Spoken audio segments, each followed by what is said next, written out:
ఒకటి వ్యవసాయం, రెండు హౌసింగ్ మీద ఇద్దరు మంత్రులు కూడా చాలా కూలంకషంగా డీటెయిల్స్ అన్ని ఇచ్చారు. అయితే ఇది అతి ముఖ్యమైన సబ్జెక్ట్ కాబట్టి కొద్దిగా హైలైట్స్ మాత్రం ప్రభుత్వ విధానం కింద నేను ఎక్స్ప్లెయిన్ చేయాలనుకుంటున్నాను. అధ్యక్ష, వ్యవసాయం చూస్తే మన రాష్ట్రం ముఖ్యంగా వ్యవసాయం పెద్ద ఎత్తున సాగు చేసే రాష్ట్రం. ఈ సంవత్సరం దేశ వ్యవసాయ వృద్ధి రేటు 0.39. అదే మన రాష్ట్రానికి వస్తే 7.83% వృద్ధి రేటు వచ్చేది నమోదైంది. ఇంకొక పక్కన దేశ మన జనాభా రఫ్గా 4.2%. ఇండస్ట్రీ కానీ సర్వీస్ సెక్టర్ కానీ దానికంటే తక్కువే ఉన్నాం. కానీ వ్యవసాయంలో మాత్రం నేషనల్ జీడిపిలో 10% కాంట్రిబ్యూట్ చేసే ఏకైక రాష్ట్రం, అంటే మోర్ దెన్ డబల్. ఇది చూసినప్పుడు దిశ మనం వ్యవసాయాన్ని గడిచిన 5 సంవత్సరాల్లో అన్ని విధాలా నష్టపోయాం, చాలా ఇబ్బందులు పడ్డాం. అందుకే స్వర్ణాంధ్ర 10 సూత్రాల్లో అగ్రిటెక్ ఒక ప్రిన్సిపల్, ఒక సూత్రం. ఇంకొక పక్క రైతన్నకి ఫర్దర్గా ముందు తీసుకుపోవడం కోసం పంచసూత్రాలు పెట్టుకున్నాం. ఒకటి నీటి భద్రత. ఇప్పుడే మంత్రి గారు చెప్పారు, డిమాండ్ ఆధారిత పంటలు. ఏదో మనం పండించడం కాకుండా ఆహారపు అలవాట్లు మారినప్పుడు వాళ్ళకు అవసరం మేరకు మనం పంటలు పండించే పరిస్థితి రావాలి. టెక్నాలజీ ఆల్ వాక్స్ ఆఫ్ లైఫ్లో వచ్చింది కాబట్టి అగ్రికల్చర్ మొత్తం టెక్నాలజీ అంతా ఉపయోగించాలి. ఫుడ్ ప్రాసెసింగ్ పోకపోతే, వ్యవసాయ ఆధార పరిశ్రమలు లేకపోతే రాను రాను మనం పండించిన పంటలకి చాలా వరకు వేరియేషన్స్ వచ్చి చాలా నష్టపోయే పరిస్థితి వస్తుంది. అల్టిమేట్గా గవర్నమెంట్ ఎప్పుడు ప్రభుత్వ విధానాలు కానీ అదే మరిగా ఏదైనా క్రైసిస్ వచ్చినప్పుడు ఆదుకోవడం కానీ చేస్తూనే ఉండాలి. ప్రభుత్వ మద్దతు కూడా ఉండాలి. ఇలాంటి 5 ప్రిన్సిపల్స్ పెట్టుకున్నాం. రాష్ట్రంలో 22.5 లక్షల వ్యవసాయ పంప్ సెట్లు పనిచేస్తున్నాయి. ఇంకొక పక్కన దిశ ఈ సంవత్సరం కూడా 69,000 కనెక్షన్లు అదనంగా ఇచ్చాం. ఒక్క వ్యవసాయానికి మనం చూస్తే 13,722 కోట్ల రూపాయలు 26-27కి ఒక్క కరెంటు మాత్రం ఉచితంగా ఇవ్వడానికి కేటాయించాం. మనం అందరం కూడా దేశ ఆరోగ్యం కూడా బాగుండాలంటే న్యూట్రిషియస్ ఫుడ్ తీసుకోవాలి. పంటలు కూడా బాగా రావాలంటే దానికి సాయిల్ హెల్త్ కూడా చూసుకోవాల్సిన అవసరం ఉంది. దీనికోసమే మైక్రో న్యూట్రియంట్స్ కూడా వెళ్ళి ఈ సంవత్సరం అయితే పెద్ద ఎత్తున దగ్గర ఒక 1,250 మెట్రిక్ టన్నులు మైక్రో న్యూట్రియంట్స్ కూడా సరఫరా చేశాం. అన్నదాత సుఖీభవ దిశ కొంతమంది మాట్లాడుతున్నారు. 20,000 రూపాయలు ఇస్తామని ఎన్డీఏ చెప్పాం. 3 ఇన్స్టాల్మెంట్స్ కేంద్ర సమానంగా రాష్ట్ర వాటా కింద 14,000, కేంద్ర వాటా కింద 6,000, మొత్తం 20,000 ఇస్తున్నాం. అయితే ఆ దిశ ఎవరైతే విమర్శిస్తున్నారో వాళ్ళు చెప్పేది 7,500 రూపాయలు వాళ్ళు రైతులకు ఇస్తే ఈరోజు 14,000 రూపాయలు రాష్ట్ర ప్రభుత్వం అంటే 2 ఇస్తున్నామని చెప్పి కూడా నేను మీకు తెలియజేస్తున్నా. ఆ రోజు ఒక్క రైతుకి డబ్బులు ఇస్తున్నామని చెప్పి మిగిలినటన్నీ కట్ చేశారు. అంటే వ్యవసాయాన్ని పూర్తిగా నిర్వీర్యం చేసే పరిస్థితికి వచ్చారు. ఈరోజు మనం నిన్న కూడా మినిస్టర్ గారు వీళ్ళందరూ మాట్లాడారు, మీరు చూశారు. 47 లక్షల మందికి ఇన్పుట్ సబ్సిడీ 310 కోట్లు ఇచ్చాం. ధాన్యం కొనుగోలు దిశ రికార్డు స్థాయిలో 24 గంటల్లో వాళ్ళ అకౌంట్లో వేసాం 10,876. ఇది కాకుండా దిశ మీరు ఒకసారి చూస్తే 1,670 కోట్ల రూపాయలు బకాయిలు పెట్టిపోతే ఆ బకాయిలు కూడా చెల్లించే పరిస్థితికి వచ్చాం. వీళ్ళు రైతులు ఆత్మహత్యలు ఎక్కువ జరిగే ఆ కాలంలో వాళ్ళు బకాయిలు పెట్టిపోతే 5,67,00,000 ఈ ప్రభుత్వం వస్తారు, అది కూడా పే చేశాం. ఈరోజు నేను ఒకటే చెప్పాను, ఆత్మహత్యలు జరగడానికి వీలు లేదు. రైతు ఆధారపడడానికి వీలు లేదు. రైతుకు అండగా ఉంటాం. ఎక్కడన్నా ఆత్మహత్య చేసుకుంటే ఏ కారణంతో చేసుకున్నాడో అధ్యయనం చేసి తిరిగి పునరావృతం కాకుండా చేయడానికి ప్రతి రైతు ఆత్మహత్యని ఆడిట్ చేసే పాలసీ కూడా తీసుకొస్తున్నామని చెప్పి మీ ద్వారా రైతులకందరికీ హామీ ఇస్తున్నాను. ఇంకొక పక్కన దిశ యాంత్రీకరణ. ఈరోజు మోడర్న్ ఏజ్లో యాంత్రీకరణతో ముందుకు పోతున్నాం. సబ్సిడీలు ఇస్తున్నాం, ఊబరైజేషన్ తీసుకొస్తున్నాం. ఎక్కడ అవసరమైతే అక్కడంతా కూడా ఈ యొక్క యాంత్రీకరణ కోసం పెద్ద ఎత్తున పోవడం, టెక్నాలజీ నాలెడ్జ్ ఈ రెండు కూడా తీసుకొని ఏఐ కానీ ఇలాంటి అనేక లేటెస్ట్ టెక్నాలజీస్ అన్నీ కూడా తీసుకుంటున్నాం. తొందరలోనే ఈ సంవత్సరం నేను అనుకుంటున్నాను ఏఐ అగ్రానమిస్ట్ ప్రతి ఒక్క రైతుకి అండగా ఒక ఏఐ అగ్రానమిస్ట్ ప్రొవైడ్ చేసే బాధ్యత ఈ ప్రభుత్వం తీసుకుంటాం. ఏ పొలం దగ్గరికి పోయినా మళ్ళీ ఎవరో సహాయం చేయడమే కాకుండా నేరుగా అసిస్టెన్స్ ఇచ్చే విధంగా తీసుకొస్తాం. ఫుడ్ ప్రాసెసింగ్కి ఎక్కువ ప్రాధాన్యత పెట్టాం. 14,230 కోట్ల రూపాయలు పెట్టుబడులు వచ్చాయి. దీనివల్ల 2 లాభాలు, ఒక పక్క ఉపాధి కూడా వస్తుంది.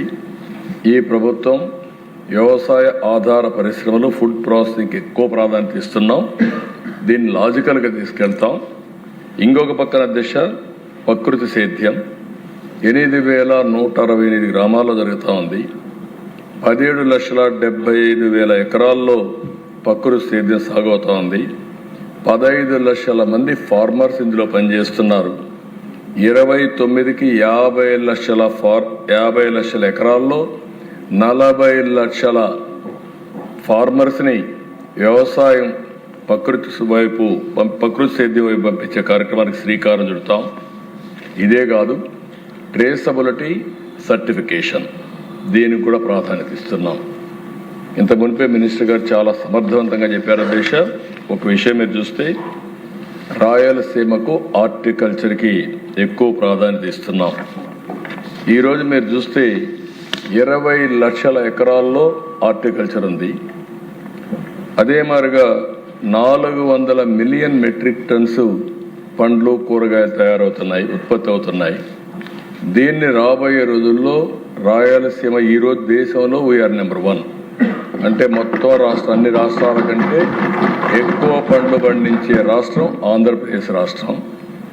దీన్ని 20 లక్షల నుంచి 40 లక్షలు చేసి 400 మిలియన్ మెట్రిక్ టన్స్ నుంచి 1000 మిలియన్ మెట్రిక్ టన్నులు చేసి ప్రపంచానికే నెంబర్ 1గా రాయలసీమ హార్టికల్చర్ హబ్గా తయారు చేస్తాం. దిశ దీనికి ఒక ప్రాజెక్ట్ కూడా తయారు చేశాం. క్లస్టర్ విధానం పెట్టుకున్నాం. 30,000 కోట్ల రూపాయలతో ఒక ప్రాజెక్ట్ తయారు చేసి గవర్నమెంట్ 30,000 కోట్లు ఖర్చు పెట్టి ప్రైవేట్ కింద అంటే ఇన్వెస్ట్మెంట్ వ్యవసాయ ఆధార పరిశ్రమలు ఇన్ఫ్రాస్ట్రక్చర్ దీనికి అదనంగా ఒక 70,000 కోట్లు అంటే హార్టికల్చర్కు మాత్రం 1,00,000 కోట్ల రూపాయల పెట్టుబడితో 1000 మిలియన్ మెట్రిక్ టన్నులు 40 లక్షల ఎకరాల్లో దేశంలోనే కాదు ప్రపంచంలో ఒక ప్రాంతంలో ఎక్కడెక్కడ కనపడదు అన్ని రకాల పంటలు ఇక్కడ పండిస్తామని కూడా నేను మీకు తెలియజేస్తున్నాను. ఇదే కదా దిశ. ఓసారి పంటలు వేసినప్పుడు ఒడిదుడుకులు వస్తాయి, పొగాకు. ఇక్కడ మన రాష్ట్రంలో మేము ఆలోచించే విధానం అన్నీ కూడా వాణిజ్య పంటలకు వెళ్ళాలని, రెండోది రైతుకు గిట్టుబాటు ధర రావాలని. ఈరోజు మీరు ఒకసారి చూస్తే కోకో ప్రోత్సహిస్తున్నాం. ఏలూరు దగ్గర రాబోయే రోజుల్లో కోకో సిటీ ప్రపంచంలో మొట్టమొదటి సిటీ ఏలూరు దగ్గర వస్తుందని చెప్పి కూడా నేను మీకు తెలియజేస్తున్నాను. కాఫీ, అరకు కాఫీ ఇది ఒక గ్లోబల్ బ్రాండ్గా తయారయ్యే పరిస్థితి వచ్చింది. మన ప్రాంతంలో గిరిజనులు పండించే అరకు ప్రపంచవ్యాప్తంగా పాపులారిటీ వచ్చే పరిస్థితి తీసుకొచ్చాం. పొగాకు, మామిడి, ఉల్లి, కోకో ఇబ్బందులు వస్తే 588 కోట్ల రూపాయలు వాళ్లకు మార్కెట్ ఇంటర్వెన్షన్లు ఇచ్చి వాళ్ళని ఆదుకున్నాం. ఇంకొక పక్కన దేశం మీరు ఒకసారి చూస్తే అక్వా దేశంలోనే మనం నెంబర్ 1గా ఉన్నాం. ఇప్పుడు ఈ సంవత్సరం కూడా 17% గ్రోత్ రేట్ వచ్చింది. దేశంలో ఎగుమతుల్లో 34% మన దగ్గర నుంచి వస్తుంది. అందుకే అక్వా జోన్ని పెద్ద ఎత్తున అభివృద్ధి చేసి, ఇంత మునుపు మాయమాటలు చెప్తే ₹1.50 యూనిట్ కరెంట్ ఇచ్చి మళ్ళీ అక్వాని రివైవ్ చేసిన ఘనత ఎన్డీఏ ప్రభుత్వానికి దక్కిందని చెప్పి కూడా నేను మీకు తెలియజేస్తున్నాను. దీంతో నాకు ఏమాత్రం అనుమానం లేదు. ఇప్పుడు మీరు చూస్తే చేపల ఉత్పత్తిలో 29%, రొయ్యల ఉత్పత్తిలో 75% మన దగ్గరనే ఉంది. రేపు రాబోయే రోజుల్లో అమెరికాలో కూడా మనం నిన్న మొన్న మీరు చూసినప్పుడు ట్రేడ్ డీల్లో అక్వా కల్చర్కి మళ్ళా టారిఫ్ కూడా తగ్గించే పరిస్థితికి వచ్చారు. దీనివల్ల నాకు అనుమానం లేదు, ఆంధ్రప్రదేశ్ ప్రపంచానికే ఒక హబ్గా, అక్వా కల్చర్ హబ్గా కూడా తయారవుతుందని చెప్పి నేను మీకు తెలియజేస్తున్నాను. మత్స్యకారుల సేవలో కూడా ₹20,000 ఇచ్చాం, ₹242 కోట్ల పే చేశాం. ఇక్కడ నేను ఎమ్మెల్యేస్ అందరినీ కూడా రిక్వెస్ట్ చేస్తున్న దిశ, ప్రజలు కూడా కోరుతున్నా, నీరు అనేది చాలా ముఖ్యం. ఈ సంవత్సరం మళ్ళీ చూస్తే పోయిన సంవత్సరం 3-4% మనకు అడిషనల్గా రెయిన్ఫాల్ వచ్చింది. ఈ సంవత్సరం కొద్దిగా స్ట్రెయిన్ ఉంటుందని ఫోర్కాస్ట్ చేస్తున్నారు. ఎంత ఉంటుందనేది వేరే విషయం, కానీ మనం ఆలోచించుకోవాల్సింది, కష్టాలు వచ్చినప్పుడు కానీ తక్కువ వచ్చినా ఎక్కువ వర్షం పడినా నీటి భద్రత కాపాడుకోవడం మన బాధ్యత. దీనికి మనం ఆలోచించాల్సిన అవసరం ఉంది. ఎప్పటికప్పుడు నీళ్లుంటే ఎలాంటి కార్యక్రమాన్ని చేయొచ్చు. ఒక చిన్న ఉదాహరణ చూస్తే అధ్యక్ష, ఈరోజు అన్నమయ్య జిల్లాలో సమర్థ నీటి నిర్వహణ చేశారు. నవంబర్ 2024 12.97 మీటర్లు నీటి డెప్త్ ఉండేది. ఈరోజు 25కి వస్తే 6.67 మీటర్లకు వచ్చారు. అంటే ఒక్క సంవత్సరంలో సమర్థవంతమైన నీటి నిర్వహణ వల్ల 6.3 మీటర్లు భూగర్భ జలాలు పెరిగాయంటే అది ఒక చరిత్ర. అక్కడ అడ్మినిస్ట్రేషన్ మనస్ఫూర్తిగా అభినందిస్తున్నాను దేశం. ఇప్పటి వరకు మీరు ఒకసారి చూస్తే రాష్ట్రంలో 7.31 మీటర్లో నీళ్లు భూగర్భ జలాలు ఉన్నాయి. ఇంకొక పక్కన దిశ, దీనివల్ల లాభం ఏంటని మీరు ఒకసారి ఆలోచిస్తే, మామూలుగా వీళ్ళు 24లో 336 మిలియన్ యూనిట్లు విద్యుత్ వాడితే 25లో 221 మిలియన్ యూనిట్లు మాత్రమే వాడారు. దీని విలువ అధ్యక్ష డిపార్ట్మెంట్కి సేవింగ్ చూస్తే 95 కోట్లు, 115 మిలియన్ యూనిట్లు ఆదా అయిన దానికి 95 కోట్ల రూపాయలు సేవ్ అయ్యే పరిస్థితి వచ్చింది. సమర్థవంతంగా మనం పనిచేస్తే ఎలాంటి ఫలితాలు వస్తాయో ఒక ఉదాహరణ. దీనికి అదనంగా మీరు ఒకసారి చూస్తే 20,000 హెక్టార్లు ఉద్యాన పంటలు పెరిగాయి. దీని విలువ 1,634 కోట్లు. అంటే మన జిఎస్డిపి 1,634 కోట్లు పెరిగింది. అదే మరి నీటి వల్ల భూగర్భ జలాలు పెరిగాయి కాబట్టి 95 కోట్ల రూపాయలు ఆదాయ పరిస్థితి వచ్చింది.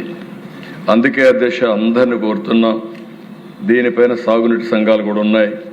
మీరు వాళ్ళని ఎప్పటికప్పుడు డ్రైవ్ చేయగలిగి రైతులు కూడా సమాయత్తం చేయగలిగితే సమర్థవంతమైన నీటి నిర్వహణ చేసి నీటి ఎద్దడిని పూర్తిగా నివారించే పరిస్థితి వస్తుంది. అందుకే ఈ ప్రభుత్వ విధానం +3 పోస్ట్ మాన్సూన్, -8 ప్రీ మాన్సూన్, ఇది ఒక పాలసీ కింద పెట్టుకున్నాం. దీనికోసం అన్ని విధాలా ముందుకు పోతామని చెప్పి కూడా నేను మీకు తెలియజేస్తున్నాను. ఇంకొక పక్కన దిశ, ఈరోజు ఈ విషయాలు మనం చూసినప్పుడు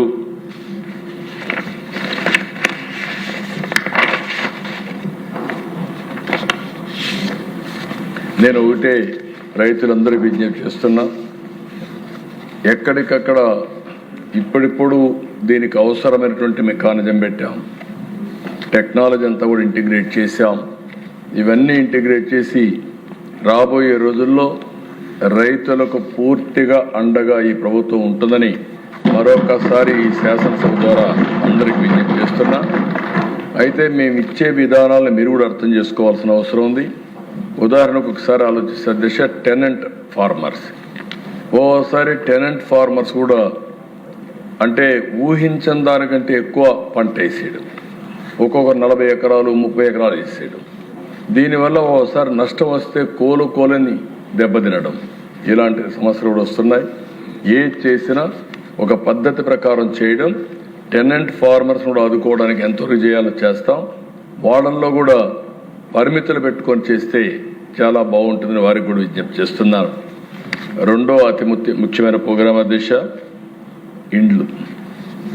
మీరు కూడా మీ ఆవేదన చెప్పారు.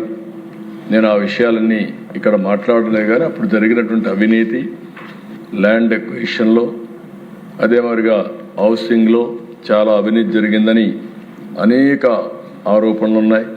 కడాన శాండ్ పాలసీ కూడా ఏ విధంగా దుర్వినియోగం చేశారో మొత్తం మనందరం చూసాం. అవన్నింటిపైన కూడా ఎంక్వైరీలు జరుగుతున్నాయి. ఇంకా ఎవరి దగ్గర ఇన్ఫర్మేషన్ ఉంటే అది కూడా ఇవ్వండి. అవన్నీ తీసుకొని తప్పకుండా చట్టపరంగా ఎవరు తప్పు చేసినా తప్పించుకోలేని విధంగా శిక్షిస్తామని చెప్పి నేను మీకు తెలియజేస్తున్నా. ఇక్కడికి వచ్చినప్పుడు అధ్యక్ష, ఈరోజు ప్రభుత్వ విధానం 29 లోపల అందరికీ ఇంటి జాగా ఇవ్వాలని. ఈరోజు మనం చూస్తే 2,20,000 మందికి ఇంటి జాగాలు లేవు. అవన్నీ ఎన్యూమరేట్ చేస్తున్నాం. వాళ్ళకందరికీ ఇంటి జాగాలు ఇచ్చే కార్యక్రమానికి శ్రీకారం చుట్టాం. పట్టణ ప్రాంతాల్లో 2 సెంట్లు, గ్రామీణ ప్రాంతాల్లో 3 సెంట్లు. ఎక్కడన్నా కానీ ఇంటి జాగా దొరకకపోతే అపార్ట్మెంట్స్ కూడా కట్టించి 1+2 గానే మరి కట్టించి అందరికీ ఇల్లు ఇవ్వాలనేది ఈ ప్రభుత్వం యొక్క డెసిషన్ అని చెప్పి కూడా నేను మీకు తెలియజేస్తున్నా. ఈ సంవత్సరం డిసెంబర్ వరకు, లాస్ట్ ఇయర్ అయితే మీరు చూశారు, ఇప్పుడే రాయచోట్ల నేనే వెళ్ళి 3 లక్షల ఇండ్లకు ఆ రోజు ప్రారంభం చేశాం. ఈ సంవత్సరం ఉగాది మార్చి కంటే ముందు, ఉగాది కంటే 2 రోజుల ముందు 3 లక్షల ఇండ్లు గృహప్రవేశాలు చేస్తామని చెప్పి మీకు అందిస్తున్నాం. అదే సమయంలో జూన్ 2026 2,50,000 చేస్తాం. అదే మరి సెప్టెంబర్లో ఇంకొక 2,10,000 చేస్తాం. ఈ ఒక్క సంవత్సరంలోనే 26 లోపల 10,60,000 ఇంట్లు పూర్తి చేసి గృహప్రవేశాలు చేస్తాం. ఇది కాకుండా అధ్యక్ష, ఇప్పుడే మంత్రి గారు చెప్పారు, అడిషనల్గా దగ్గర 6 నుంచి 7 లక్షల ఇండ్లు కట్టాల్సిన అవసరం ఉంది. గవర్నమెంట్ ఆఫ్ ఇండియా కూడా మొన్నే ఆ పోర్టల్ కూడా ఓపెన్ చేశారు. ఎలిజిబుల్ పర్సన్స్ అందరినీ కోరుతున్నా, ఇప్పటి వరకు ఇళ్ళు రాని వాళ్ళందరూ అప్లై చేసుకోండి.